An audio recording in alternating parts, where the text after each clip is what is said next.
Hi, everyone. In this episode, I want to talk about the narcissist and their shared fantasy and the role they groom you to play in their life. Narcissists go through a cycle. They go through phases, and they take you through these phases with them. It is idealization, or often referred to as love bombing, then to the devaluation phase, and finally to the discard phase. Now, I need you to understand that a narcissist cycle is pathological.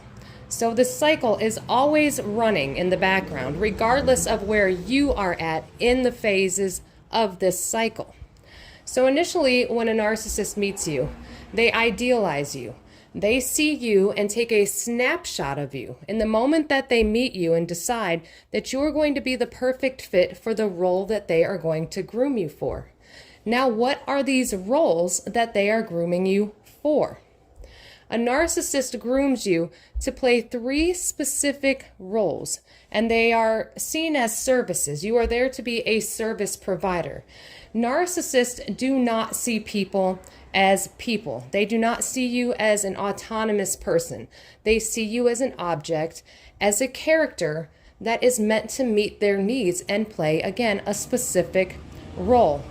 Your role would be that of mother or father, as a playmate, and an admirer. As your role as a mother, or again as father, you are expected to remain in the narcissist's life regardless of how bad the abuse gets. You become a safe place that the narcissist attaches to. The narcissist attaches to you and expects you to remain there, no matter how bad their behavior, no matter how bad their abuse, no matter what happens. To a narcissist, love is seen as, it doesn't matter how bad the abuse gets, you'll always take me back. You'll always be there. And a narcissist honestly believes that people are to never leave them. They want people to constantly be stuck in a devaluation phase, even when you're not together. Even after your departure, a narcissist shelves you and puts you in what's called a harem. And they keep you on rotation. They only shelf you. They never actually permanently discard you. That is why narcissists do not give a person closure, because they need you to remain in a state of devaluation, always waiting for their return to receive that validation from them. Now, also the role of mother or father is considered a safe place. Now, narcissists suffer from dysfunctional attachment styles. So when a narcissist attaches to you and they have groomed you, you're trauma bonded to them, and they have guaranteed that you're not going anywhere because they have put you through a series of tests and you have shown your loyalty that no matter what they do to you, you are going to remain there. You then become deemed a safe place. You are now a safe place for the narcissist that they feel they can safely detach from you anytime they wish and go move about freely in the world and do as they please. And no matter how bad it hurts you, you are deemed a safe mother or a safe father that they can safely return home to. You are considered like a home base to them, because your love is supposed to be unconditional for them, something that they did not receive in childhood as their authentic self was rejected. Now, moving on to the next role that you are also expected to play is admirer. As an admirer, you are there to praise the narcissist. You are there to do exactly what it sounds like, to admire them. You are there to reinforce their superiority over you. You are there to remind them of their greatness. And they do this through being able to control every aspect of your life. They do this by being able to control your emotional reactions. They do this by being able to control your mental health and your well-being. Again, it's all about control. Narcissists themselves lack self-control because they're unable to regulate their emotions themselves, and that is part of the role you play, which encompasses all 3 of these roles that I'm going to talk about. Narcissists are unable to regulate their emotions on their own, so it requires them to have an intimate partner or someone very close to them to play the role of a scapegoat And your job is to internalize everything that they project onto you. And you are, regardless of what they do to you, expected to reflect greatness back at them. And even though you're upset and you're hurt and you are reacting, it is your emotional reaction and their ability to control your emotional reaction is what actually reflects greatness back to them, because of the mere fact that they have the ability to control your behavior, control your mood, control every aspect of your life. So I know, out here in the outside world, it's like, whoa, but don't you see that I'm in pain and suffering? How is this making you feel great? It's not that it's not your feelings well, actually it is your feelings that make them feel superior, but it's more so not your feeling as the ability for them to be able to control how you feel. It's the control that makes them feel superior, that makes them feel a sense of greatness. Now, the other role in this triad of what you're expected to play in the narcissist's life is playmate. And by playmate, I mean you are there to fulfill their sexual desires. You are there to service their intimate needs, which, another strange thing about a narcissist is their lack of being able to be intimate. However, a narcissist expects you to be completely intimate with them, expects you to relinquish any self-control or any feelings about yourself to them. You are expected to give every bit of yourself to the narcissist intimately, while they give you nothing in return. So, this triad of roles that you play, again, mother or father, playmate, and admirer. Now, like I said, within these roles, all encompassing is the ability to control your behavior. Now, they groom you. They groom you during love bombing or idealization phases to fit these roles. And you also get trauma bonded through operant conditioning, and that's how they guarantee that you'll stay there. That's how they guarantee you don't leave. Now, narcissists are not aware that what they're doing is trauma bonding you through a series of traumatic events. All they know is that this course of behavior that they're running you through, is keeping you attached to them. They're not aware of how.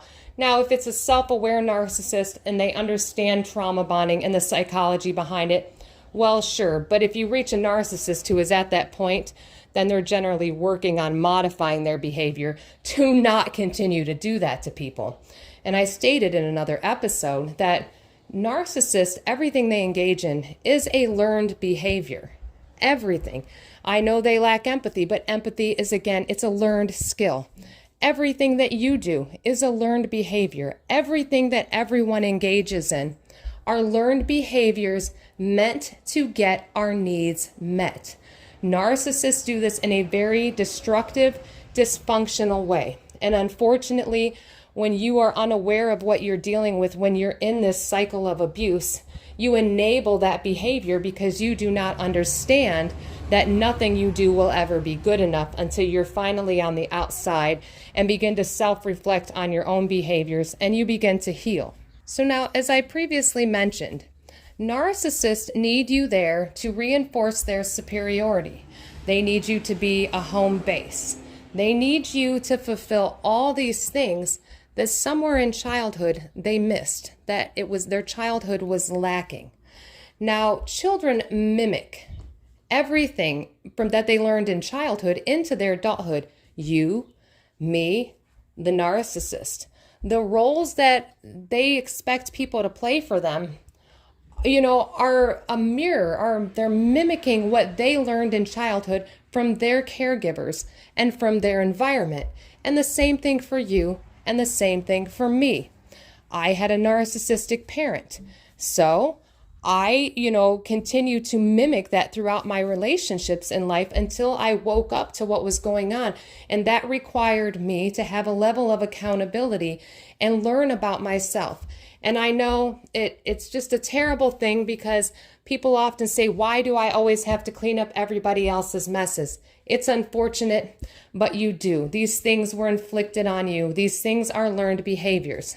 However, at some point we stop and say, okay, well, when I was a child, I didn't have an option, but now I'm an adult and I'm aware and I have the choice. I have the choice to sit here and be angry, and it's okay. It's righteous anger. You're allowed to be angry that you had a parent that groomed you to repeat this cycle because of their poor behaviors. And it's okay to have anger that you ended up in a relationship with someone like a narcissist that exploited everything about you. You put trust into people. So it's okay to be angry, but use that anger, transmute that anger into your healing process, into getting to know about yourself, because there is something liberating about figuring out who you are. Now, as I was stating about the internalization, the thing about being in a relationship with a narcissist is that they absolutely need someone to internalize all their traumas and inner turmoil. They need you to basically be a container to hold all of that for them. That is the only way a narcissist can regulate their emotions. So when a narcissist is grooming you for your role as their intimate partner, they are also grooming you to be a container. They're grooming you to withstand their abuse for extended periods of time. Because a narcissist's cycle of abuse is pathological, the only way for them to regulate their emotions is to have someone to devalue. They actively need to be devaluing someone in order for them to be able to regulate their emotions to perform for the outside world. And that is why people often ask, why does the narcissist treat everyone better than me? Well, that is because that is your role. Your role in the narcissist's life in this triad is to internalize all of their inner rage, all of their inner hate, all of their traumas that they are unable to deal with themselves because they are dysregulated. So the moment that they start projecting all their self-hatred, all their rage, all their everything that they do, all their dysfunction, when they start projecting it onto you and you absorb that and you internalize it and you take it on as your own problems. When a narcissist is gaslighting you or projecting onto you, telling you you're a liar, you're stupid, you're a child, you're dumb, you're a cheater, you're all these things, it's because they are emptying themselves out into you. And if you internalize that, they feel regulated, because once you internalize these things, you believe them. You believe them and you start to take responsibility and going, what's wrong with me? Why are you treating me this way? And that only reinforces to the narcissist that you are the problem. If they can get you to internalize these things, that reinforces to them that they are not the problem. And once you have internalized all their dysfunction, they are released from any accountability. Now, you have to remember that narcissists are delusional. And I repeat this every time, that upsets a lot of people. And I'm not saying delusional, as in a bad way. They live in a state, they're psychologically frozen. They only care about getting their needs met. And unfortunately, that's most of the world. Everyone learns a set of behaviors and skill sets to navigate around life getting their needs met. Unfortunately, with narcissists and their disorder tells them that they're not disordered. So they are unable to have a level of self-awareness to have that accountability. That is why they need you to internalize things for them so you can reflect back to them. Your internalization to them looks like erratic, dysfunctional behavior. And they're like, whoa, okay, so it's not me. It is you. You are the problem. It can't be me because I see you over there acting irrational now. And it relieves them. It releases them of any accountability. And with that release, they are able to maintain a level of self-control and go perform for the outside world. So this is why narcissists treat everyone better than those close to them, than their intimate partners, because your role in the shared fantasy as the mother or father, as the playmate, as the admirer, those three things, that triad is there. And in the center is a container where you are expected to hold all of this, play these roles, and be a container to help the narcissist regulate their emotions and behavior so that they can perform for the outside world. You playmate, admirer, mother or father, outside world, those are just cheerleaders. Those are just an audience. That you are simply there to provide services to help the narcissist maintain self-control and continue to navigate through life holding up a persona. And that is why after a narcissist rages on you or treats you terribly and you start crying and internalizing what they're doing to you, they're very calm. They can scream and yell at you or pick a fight with you. You get all worked up and they roll over and fall asleep. They can pull you to the side in public, shred you verbally abuse you and annihilate you, and then turn around and sit down at a table with a group of people with a smile on their face, completely calm. Meanwhile, you're shaking, you're now traumatized, and everyone else is looking at you like, wow, what's wrong with you? Why are you so anxious? Why are you so disordered and unstable? Little do they know that you just internalized everything the narcissist was projecting onto you. And that is how the narcissist is able to become so calm immediately after, because it's a release. They have released everything that they were holding inside. And now you have been that container to internalize it. So now when it comes to grooming you to play these roles, as I stated earlier, we mimic our childhoods. Everyone does it. Everyone does it. So when you're unhealed, you navigate through life mimicking what you learned in childhood. And you know, what you learned, your learned behaviors, are a set of beliefs. They are a set of core values. And people surround themselves with similar core belief systems and similar values. That is why you will notice a narcissist's very close circle of friends are usually highly dysfunctional. They have dysfunctional relationships. There's a lot of turmoil, chaos, and drama. The narcissist may know people in what appears to be stable relationships, but they don't keep them close by. The closest people to them mimic the same dysfunctional lifestyle. And that is how people normalize their behavior. That is how the narcissist normalizes what they're doing to you. Because everyone on the outside world is in agreement with whatever the narcissist is putting on as a show. And now we all do this. We tend to surround ourselves with people that normalize our behavior because people do not like to be uncomfortable. And that is the thing about healing. The healing process is extremely uncomfortable because it forces you to take a look at your core belief systems, you know, and go, wow, why don't I like this person? Why don't I like that person? Why don't I like this thing? Why don't I like that thing? What makes me like this thing? Because you were groomed in childhood, just as the narcissist was, and we replay that. We mimic that. That is often why you see, you know, groups of people who are together will pick one person to scapegoat because there is something about that person. And if you are listening to this, you were probably scapegoated, because if you were with a narcissist, you were the scapegoat, because a scapegoat is nothing more than a way for a narcissist to escape accountability.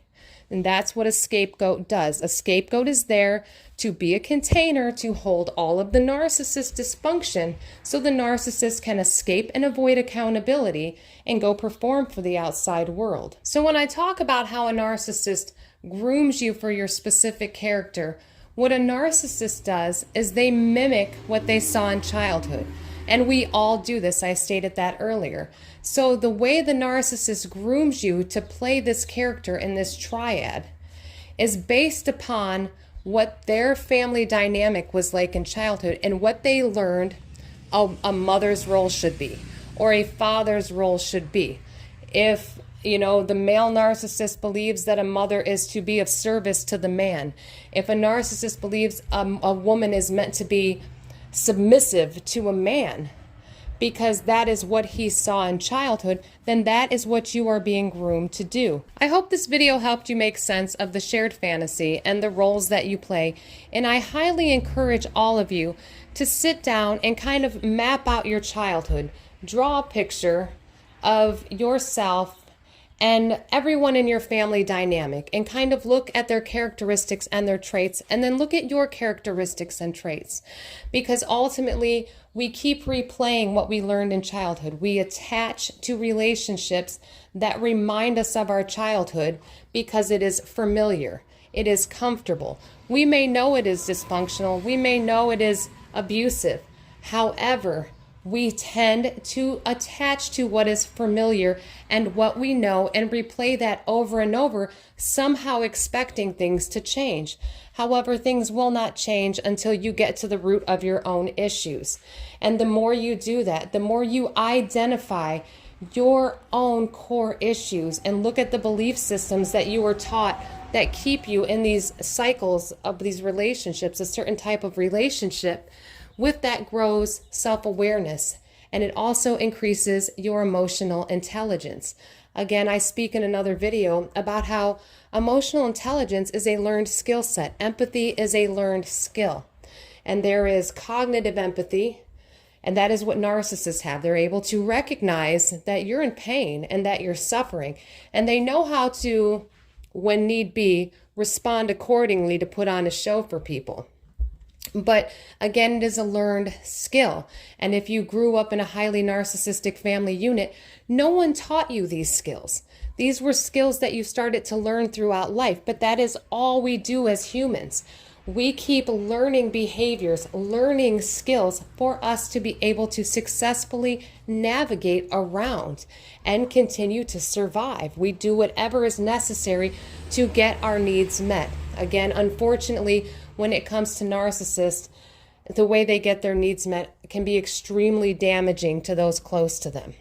And unfortunately, those of us that are unaware of our own unhealed wounds and cycles that we are repeating, we tend to attach to these types of relationships, which ultimately feed into the problem. Because if you're a people pleaser, if you were groomed to do that, you're doing nothing but creating the monster. That's why it's called supply. You are supplying the bad behavior with fuel. You're fueling the bad behavior because you keep trying to please. I do hope you found this information useful and you were able to gain a better understanding on your role in the narcissist shared fantasy. And if you're interested, I do have a PDF version of my book available for download. A link is in my bio. It's called Decoding the Narcissist and the Psychological Manipulation Tactics They Use.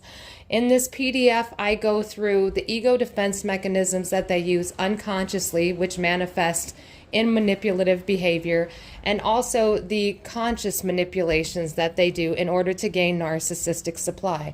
I also go through step by step how to identify each manipulation tactic they use and the appropriate way to respond if you are faced with these manipulations.